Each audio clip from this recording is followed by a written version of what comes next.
দেখি দেখি দেখি দেখি আরে আরে আমি 3G কাটিং করে দিয়েছিলাম, এই বাবা মুছি আছে রে। এইগুলো দেখে আমার খুব মন ভরে যায়। আর কয়দিন পরে ফুল আসবে।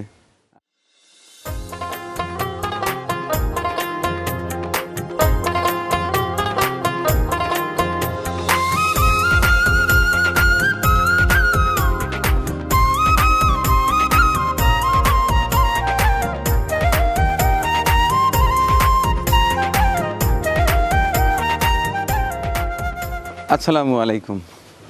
আজ 29শে পৌষ 1432 বঙ্গাব্দ, 13ই জানুয়ারি 2026 খ্রিস্টাব্দ, 23শে রজব 1447 হিজরি, রোজ মঙ্গলবার। আজকে খামারে অবস্থান করব, একটু দেখাবো এবং নিজেও দেখব। বেশ কয়েকদিন হয় আসা হয় না, শরীরটা তেমন একটা ভালো নেই, কাজের চাপটাও বেশি ছিল। আজকে একটু সময় বের করে এনেছি, আজ একটু ঘুরে ঘুরে দেখবো এবং আপনাদের দেখাবো। আজ দেখাবো আমার স্বপ্নের ঠিকানা চিত্তপুরের এগ্রোর সর্বশেষ চিত্র। আশা করছি আমার সাথেই থাকবেন। এই যে প্রথমেই যা দেখতে পাচ্ছেন, এটা হচ্ছে আমার সবজির বাগানের সাইডটা। জায়গা ছোট, কিন্তু আমি চেষ্টা করেছি কিছু শাক সবজিও চাষ করার। এটা হচ্ছে লাউ, স্বাদের লাউ, মাঝে মধ্যে লাউ উঠাই, পর্যাপ্ত পরিমাণ লাউ খেয়েছি এবং শাক প্রতিদিনই কেটে নিয়ে যাওয়া হয় আমার পরিবারের জন্য। এই পাশটায়, এই চারির মধ্যে এটা হচ্ছে পেঁপে গাছ। আপনারা যারা পুরানা দর্শক তারা তো জানেন, এখানে বড় বড় পেঁপে গাছ ছিল, পর্যাপ্ত পরিমাণ পেঁপে পেয়েছি।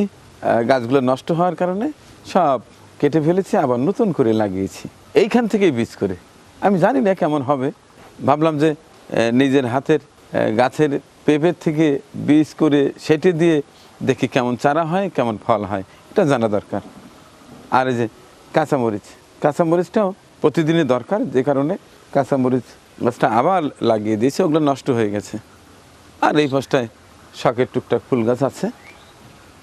মাঝে মধ্যে আসি যে এখানে একটু বসে আমার চিত্তপুরি আগ্রহ দেখি, মন ভরে যায়। দেখো দেখো ওই পাশটায় কি চমৎকার ঘুঘু বসে আছে, ওরা বাসা বানাবে বলে জায়গা খুঁজছে। বেশ কয়েক জোড়া ঘুঘু আছে আমার চিত্তপুরি আগ্রহতে, মাঝে মধ্যে এখানে বাসা করে, বাচ্চা দেয়, আমি দু চোখ ভরে উপভোগ করি, খুবই ভালো লাগে। এই যে এই পাশটায় আমি মাচা করে দিয়েছি, একেবারে শক্ত পোক্ত করে, যাতে করে আমি না থাকলেও যেন আমার সন্তানরা এই মাচা দেওয়ার ভয়ে যে সবজি লাগাবে না সেটি যেন হতে না পারে। যে কারণে একটু কষ্ট হলে এটা এক করে শক্ত পোক্ত করে করে দিয়েছি। এইখানে আমার শসা ছিল, শসা গাছ নষ্ট হয়ে গেছে, আবার নতুন করে লাগাবো ভাবছি। আর এই পাশটায়ও ছিল, আসলে প্রচণ্ড শীত এবং কুয়াশায় হচ্ছিল না, যে কারণে কেটে দিয়েছি। অভিজ্ঞজনরা পরামর্শ দেবেন এই মুহূর্তে কি লাগালে আরও ভালো ফলাফল পাওয়া যাবে। এই করলা গাছটা নষ্ট হয়ে গেছে, আসলে পরিচর্যার অভাব, এটা স্বীকার করবই, কারণ আমি পর্যাপ্ত পরিমাণ সময় দিতে পারি না।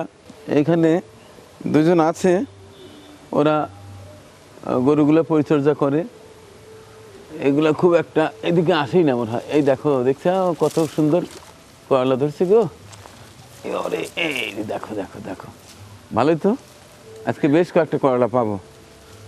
এই যে করলা, ওই পাশটাও আছে, আচ্ছা পরে উঠাবো। এই যে এলে উঠে নিয়ে যাবে বাবু। এইখানে বেশ কয়েকটা কিন্তু আছে, আমি এখানে রেখে দিলাম, এখানে আছে, ওইখানে আছে, বেশ কয়েকটা আছে। গাছ নষ্ট হয়ে যাচ্ছে, এরপরেও বেশ কিছু করলা দেখতে পাচ্ছি। এই গাছটা কি স্প্রে করলে যৌবন ফিরে আসবে একটু জানাবেন, কারণ আমি আসলে বিষ স্প্রে করি না, যে কারণে গাছের এই অবস্থা। আর এইখানে পর্যাপ্ত পরিমাণ সিম ছিল, এগুলা উঠায় নিয়ে খেয়েছি, এখন গাছের এই অবস্থা। বেশ কয়েকদিন পরে আসছি, গাছ দেখে মনটাই খারাপ হয়ে যাচ্ছে। এই যে আমার এইগুলো দেখে আমার খুব মন ভরে যায়। আর কয়েকদিন পরে ফুল আসবে, আমি এখানে বসে ফুলের সুবাস নেব। এইখানে একটা বসার জায়গা বানিয়েছি, কিন্তু বসার সময়ই পাই না, আজকে একটু বসে। আল্লাহ, আসলে এই খামার কৃষি এটা হচ্ছে অন্তরের খোরাক। ঠিকমতো পরিচর্যা করতে পারলে, ঠিকমতো যদি দেখভাল করা যায়, এখান থেকে লাভবান হওয়া সম্ভব। কিন্তু যদি পরিচর্যা করা না যায়, অবহেলায় থাকে, যেমন আমি তেমন সময় দিতে পারি না, যে কারণে খুব একটা লাভ দেখতে পাচ্ছি না। তবে অন্তরের লাভ পাচ্ছি।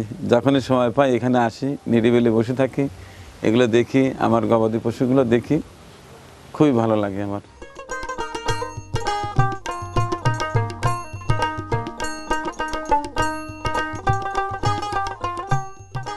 এইটা হচ্ছে ধুন্দুল বা পোল্লা। এই গাছগুলো কেমন যেন হয়ে গেছে।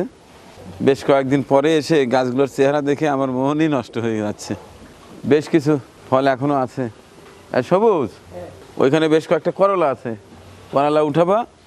আর এই যে পোল্লা আছে, আজকে কিন্তু এগুলো নিয়ে যাবো। হ্যাঁ, এই দেখছো দেখছো, এখানে আমার বসার জায়গায় এইখানে বেশ কয়টা সবজি দেখতে পাচ্ছি।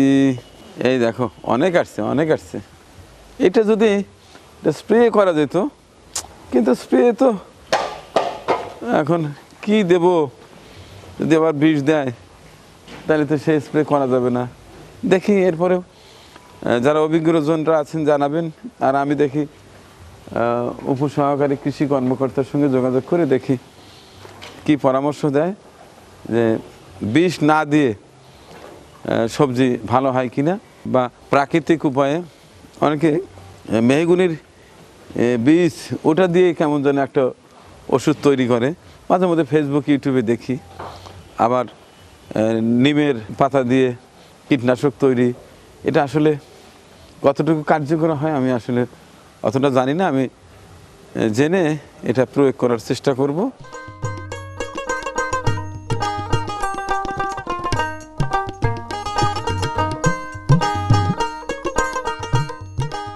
কাছে নিয়ে আসছে, যাও যাও। এখন তো লাউ তেমন হচ্ছে না, আমরা শাকই খাবো নাকি? শাক খাই শোধ দেবো, শাক খাই শোধ দেবো, শাক খাই শোধ দেবো। লাউ কিন্তু প্রচুর খেয়েছি। যারা নিয়মিত ভিডিও দেখেন তারা হয়তো দেখেছেন, আমি 3G কাটিং করে দিয়েছিলাম। প্রচুর লাউ পেয়েছি, খেয়েছি, বিতরণও করেছি। আর শাক তো রেগুলার খাই। আমার কাছে এই শাকটা খুবই ভালো লাগে। আশা করি সবারই ভালো লাগে লাউ শাক।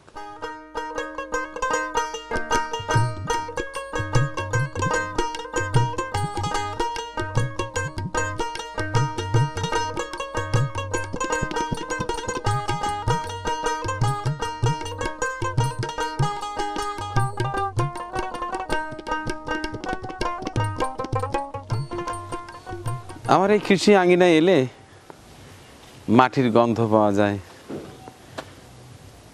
একেবারে নির্ভেজাল নিঃশ্বাস নিতে পারি, একেবারে সম্পূর্ণ কোলাহলমুক্ত, পাখির কিচিরমিচির আর যে বিভিন্ন গাছ থেকে পাওয়া একেবারে নির্মল অক্সিজেন, খুবই ভালো লাগে। এই যে এই পাশটায় বেশ কয়েকটা আছে, দেখো দেখো তো এগুলো তুলতে পারো কিনা। খুব সুন্দর ডোকা।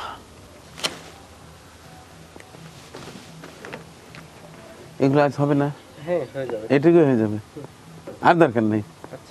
একদিনই সব শোনার দরকার আছে।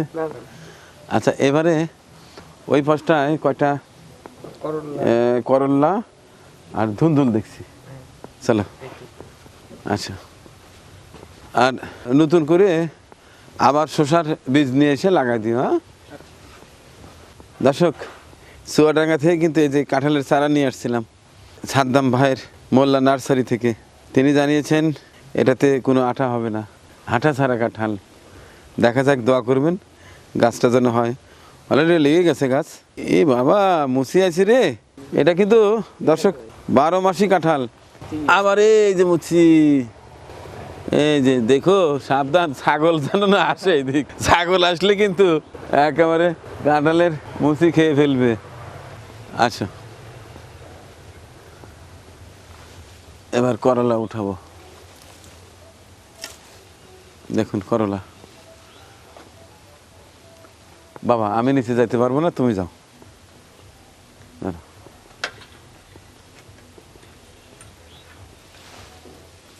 পরিচর্যা ছাড়া আসলে কিছুই হয় না।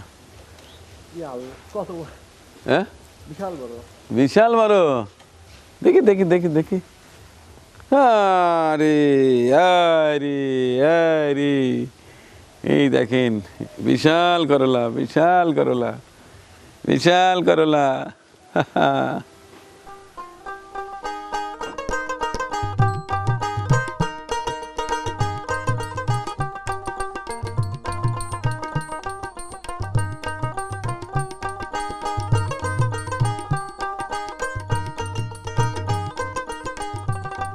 কি খবর? সকালবেলার মিষ্টি রোদ কেমন লাগছে? খুব মজা পাচ্ছ? আসছি তোমাদের কাছে, এই তরকারিগুলো ওপাশটায় রেখে এরপরে আসবো তোমাদের কাছে। দর্শক, ভিডিওটি বড় হয়ে যাচ্ছে আর লম্বা করছি না। এই সবজিগুলো রেখে আমি সেটে প্রবেশ করব, দেখব আমার লাল বাহাদুর, নবাব, প্রিন্স, বাদশাহ, রাজকুমার এরা কেমন আছে। দেখতে থাকুন। লাল বাহাদুর, লাল বাহাদুর, লাল বাহাদুর, লাল বাহাদুর চলে আসছে রে। নবাব আসো, দিক রাগ করো কেন? একটা পাঁঠা আছে, ভেড়ার পাঁঠা, তার সঙ্গে গুতাগুতি করে দেখেন একটা শিং ভেঙে ফেলছে। দর্শক, ভালো খবর আছে, ভালো খবর আছে। এই গাড়িগুলো নিয়ে এনেছি সেই মেহেরপুর তারানগর থেকে। আমাদের পরিবেশনা আপনাদের ভালো লেগে থাকলে শেয়ার করে অন্যকে দেখার সুযোগ করে দিন। আরও নতুন নতুন ভিডিও পেতে চ্যানেলটি সাবস্ক্রাইব করে সঙ্গেই থাকুন।